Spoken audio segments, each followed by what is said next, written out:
Hi everyone, my name is Charlotte and welcome back to my channel. Minasan konnichiwa, Chako-chan desu. So today's video is going to be all about a question that I get asked the most, which is how did I come to be interested in Japan and how did I start learning Japanese? Well, the explanation has many angles and layers to it, but I guess the short answer is because of friends and other influences throughout my life. So when I think about it, it's really like telling my life story to you guys here because, as you'll see in a moment, my interest in the East really began from a very young age. It's kind of like the universe conspired to sort of bring me to where I am today, or it put me in a lot of situations in my life where I was exposed to the East and Asian culture that naturally made me want to become more interested in it. So just kind of preface this is I went to a Waldorf school when I was young for kindergarten. I skipped around a couple of years and went to other private schools, but I spent a lot of my early education in Waldorf schools. Now, if you don't know what a Waldorf school is, it's a curriculum that was developed by a theologian named Rudolf Steiner, who was an Austrian, I believe. So the curriculum is heavily art-based and focuses on the study of like the natural world and the spiritual world, with a heavy focus on studying like the arts, ancient histories and cultures of the world through their art and folklore, like their written histories and their oral traditions, as well as their artwork, with a lot of emphasis on hands-on experiences and also a lot of like nature and outdoor sort of work. So I naturally had an inclination, I suppose you could say, from a very young age towards creative pursuits and as well as understanding of the world and its many cultures. I would say it was very well-rounded compared to other public education curriculums, which were heavily based on testing and rigid study and a lot less like hands-on, and definitely not a big focus on art and literature so much. So moving on, my first exposure to sort of like the East and Asian culture came when I was in second grade. I was in a Catholic school at that time, and I had a best friend who was Chinese, and she introduced a lot of like Asian culture to me and Asian customs and traditions, and she was also very interested in Japanese things as well, so she introduced a lot of that to me. So she kind of was like the bridge for me into the world of the East and like Asian cultures and what they were all about. So around that time, the English dubbed version of Sailor Moon, the anime, happened to be playing on TV here on Cartoon Network, in fact. If anyone remembers the old channel, I guess they're still around, but anyway. And so the English dubbed version was shown on TV, and I remember Tuxedo Common, which is like the main squeeze of the heroine of the story. I just thought he was so cool, and like I was just like totally immediately drawn into the whole world of that show. And that's probably also like my first crush on any sort of person whatsoever. So you could say my first love interest in the world was Tuxedo Common. Anyway, so I think after that, I was always just very curious about Asia. A very wonderful thing about America is that it's such a melting pot, and there are tons of people from all over the world from many different cultures, including many different Asian cultures. Around the time I was in fourth grade, I want to say, is when Pokemon was released in North America. And so my whole fourth grade class was playing the game, and like the old Game Boy game, you know, like the handheld console, like that was in black and white. And I remember my particular group of friends then was really into the Pokemon trading cards, and I got really into the trading cards as well. And like we would spend all of our time like in the back of the classroom like discussing the trading cards, and like we would play like Pokemon games outside at recess, and it was just fun for me. And I think like the attractive part about Pokemon was like the characters were really cute and so unlike anything I'd seen in America. You know, like our cartoon characters are kind of, I don't know, like cheap looking when you compare them to Japanese anime style drawing. There was something cute about it, and it really drew me into the worlds. Yeah, I got really immersed in it, and for about the next 4 or so years I was really obsessed with collecting the trading cards. I remember there was a card shop, speaking of trading cards, that I used to visit with my dad at the mall on the weekends, and the owner of the shop used to sell all manner of Pokemon cards, including ones from Japan in the original Japanese. So I remember like I picked up a few here and there that were interesting to me, and I think that was the first time I was ever exposed to like the Japanese written language. And I remember just looking at the cards and being really fascinated by how the characters looked, Now that I know more, I realize it was like mostly katakana. But anyway, so it's just fascinated me seeing like another language, especially an Asian language, written out like that, because it was so different from like our Roman alphabet here that we use. Of course, I knew nothing of how to read Japanese back then, and that was before really the internet was the thing. So it's not like I could just hop online and like Google Translate, you know, what this Pokemon card was saying.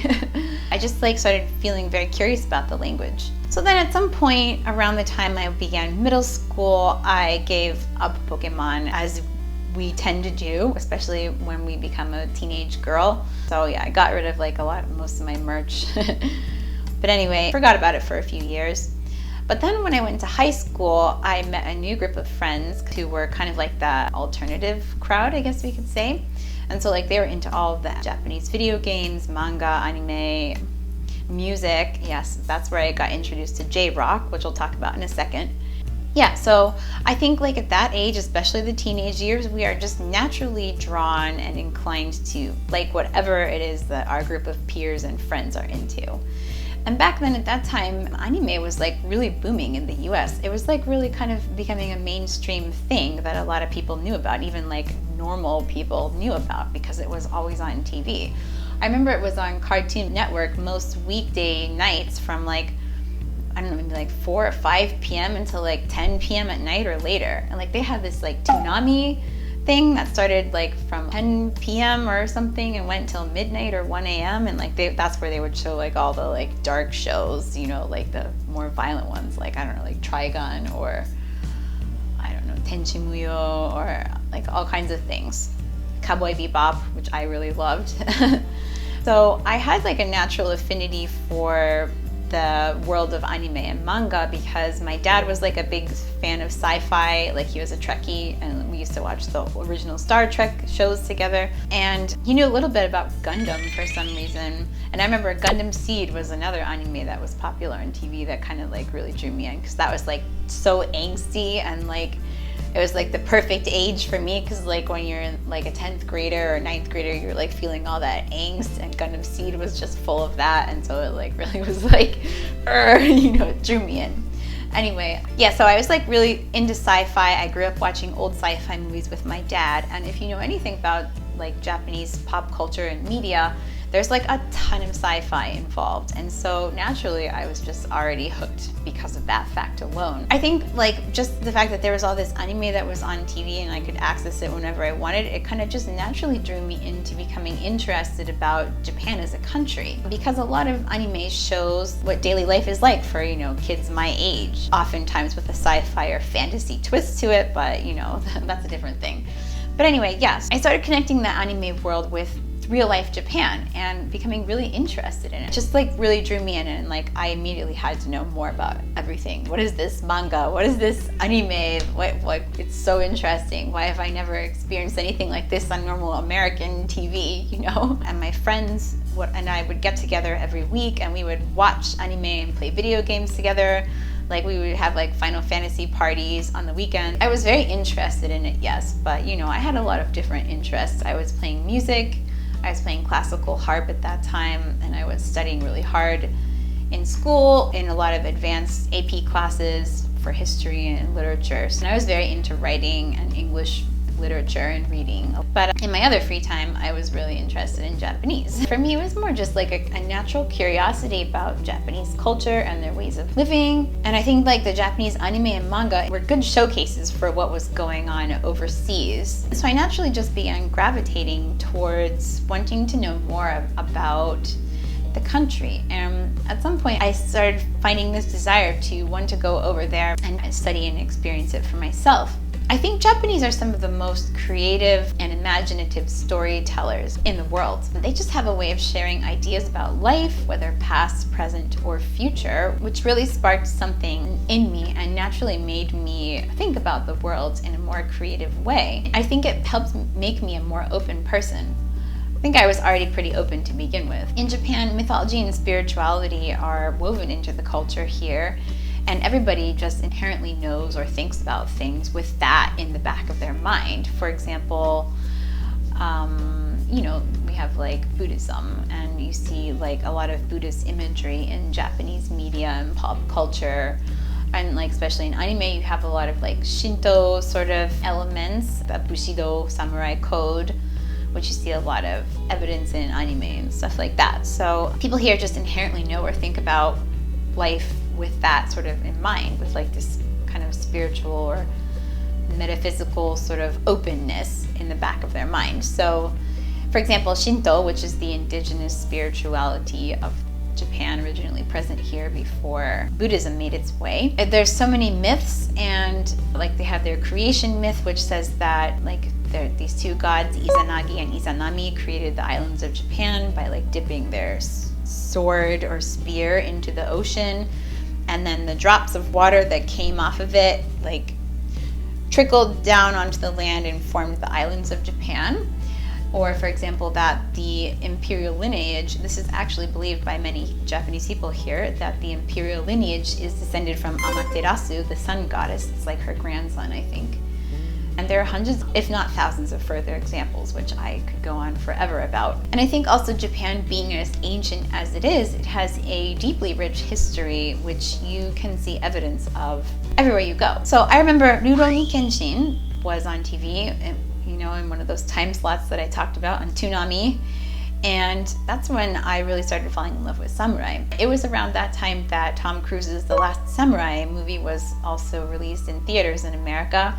And I think a lot of people like in mainstream America were starting to become very interested in Japan and like kind of ancient Japanese ways and like samurai and all of that. So I think a lot of people were really opening up to Japan and like becoming very interested in it. Kind of backtracking a little bit, I had always been naturally interested in history because of my parents, my background. My parents are both historians. They've studied a lot of mostly European history as well as American history, because that's where my ancestors are from, mostly like Western Europe, I guess we could say. But anyway, so they were very open to history, and all of my childhood, that was like what we discussed at the dinner table, was like ancient history, like ancient Roman history, medieval history, European history, like war history, World War II, World War I, the Civil War, American Revolution. So naturally, like I was always thinking about the past.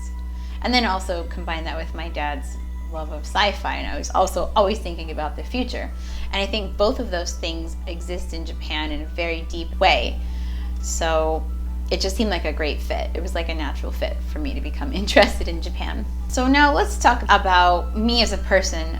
So even though I'm from America and I have European ancestry mostly, I kind of always just felt out of place here with the rest of American society. Like I tend to be a more creative person, and I'm not super social and outgoing. I prefer to be by myself, reading, writing, creating, baking, you know, doing things with my hands like handwork, craft work, artwork, gardening, playing music. But most of the people around me were not like that at all. And so I always felt like I had this disconnect with the world around me in America. And just my values and ideas about life were very different from most of the people around me. But then when I started really getting into Japanese culture and watching movies and reading literature, I started seeing the viewpoints about the world from a Japanese perspective. And I started reading books by Murakami Haruki, and I even tried to tackle Genji Monogatari at one point in high school. And I would watch old samurai movies, and I enjoyed Miyazaki Hayao's Studio Ghibli movies. And it was all just so magical, and it made my world come alive in a way that it hadn't before that with American culture. Now, this is not to say anything against America. I'm not trying to say that, oh, Japan is so much better than America. I don't think any country or culture is better than one or the other. Everybody has their unique points, and of course everybody has their negative points as well. But for me, I feel that my experience of becoming immersed in Japanese culture, it just really spoke to me, and it felt like I was in a place where I really belonged. As far as Japanese language learning goes, it was in 10th grade when a friend of mine from that friend group I'd met in high school came to me one day randomly and said, "Hey, Charlotte, you should take this Japanese language class with me." So there was a university locally that was offering Japanese language classes to high school students, and she was gonna take Japanese.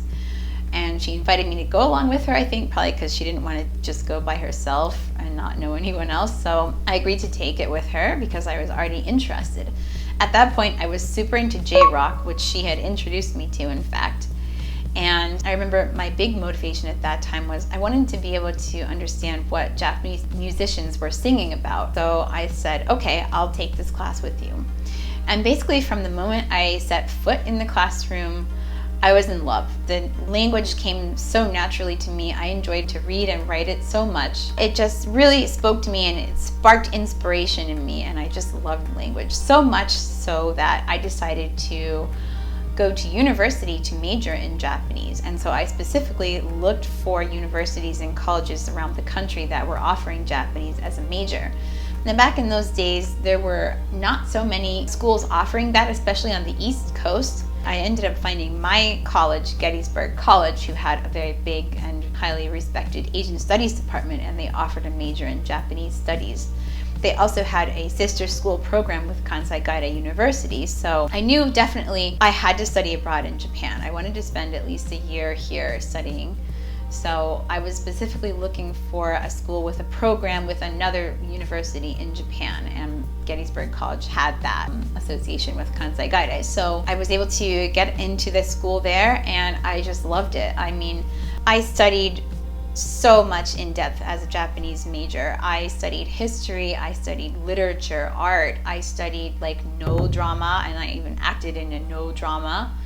I studied like bunraku, like the puppets playing, or kabuki. And I studied art, history, the language, literature, so in depth that I really got a very deep understanding and really my knowledge of Japan, not just of the anime world anymore. This is like now of the country and the people there. So I got to a point where I was able to study abroad in my third year, my junior year of college. And from the moment I basically stepped foot in Japan, it was like I had finally found my place where I belonged in the world. It was like I had come home when I came here. I felt just so much more connected deeply with the people here and their ideologies and their ways of life than I ever did in America. And once I met Maki, my understanding of Japan and the language deepened even more. And I realized for the first time in my life, I had like a true passion for something. So through my university degree, I was able to study in depth all aspects of Japan and Japanese culture and the language. So I studied many aspects of culture, history, spirituality, literature. I've read books by Natsume Soseki and Akutagawa Ryunosuke, just to name a few. And I spent a lot of time going to places around Japan and studying artwork, ancient history, temples and shrines, architecture, historical sites, museums. I really got to a place where I had learned a lot more maybe about Japan than any other place in the world. That's where I found my passion for Japanese cooking and Japanese food. I immersed myself in the local Japanese cuisine. I tried anything and everything. It was all new to me and all just so amazing. It was just so much different from American food because like American food tends to be pretty bland, or just kind of like you throw it all in a pot and make a stew or like a casserole or something, or like that, or steaks and burgers and like fried food. It was kind of boring and bland. But Japanese food just has so many different elements to it and so many different like depths of flavor, and like they use a lot of very seasonal flavors and vegetables and ingredients, and so like basically any day you could try something totally new and you would never get bored 365 days a year, which is really exciting for me because I also had a passion for cooking. I immersed myself so much in the local Japanese cuisine. I remember I would go to bookstores and I would just buy a lot of Japanese cookbooks, and I was teaching myself how to cook Japanese and also studying the language. Back then I wasn't so great at reading kanji, so like I would always go to Maki and ask him, hey Maki, how do you read this kanji? And like I would take notes in the cookbook. And I feel like now I've immersed myself so much in Japanese cooking that I could probably write my own cookbook if I wanted to. So now I hope to be able to share things that I've learned and discovered. I think coming to Japan was like a journey of self-discovery, or like just my whole interest in Japan and the East was kind of like a journey of self-discovery and finding a side of myself that I never knew existed had I stayed in America. And so now my hope is that I can share what I've learned here with the rest of the world and teach you about things that I've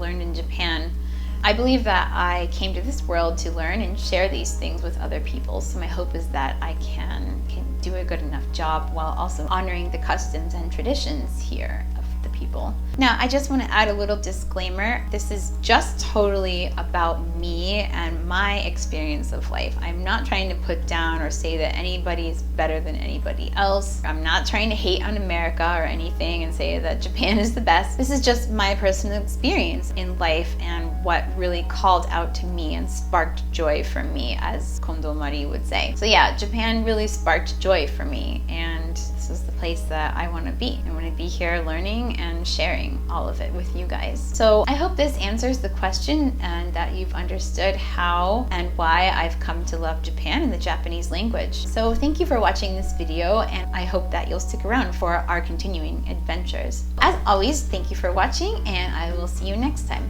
Mata ne! Thanks for watching. If you'd like to see more videos like this, please like, subscribe, comment, share, and enjoy. Until next time, bye!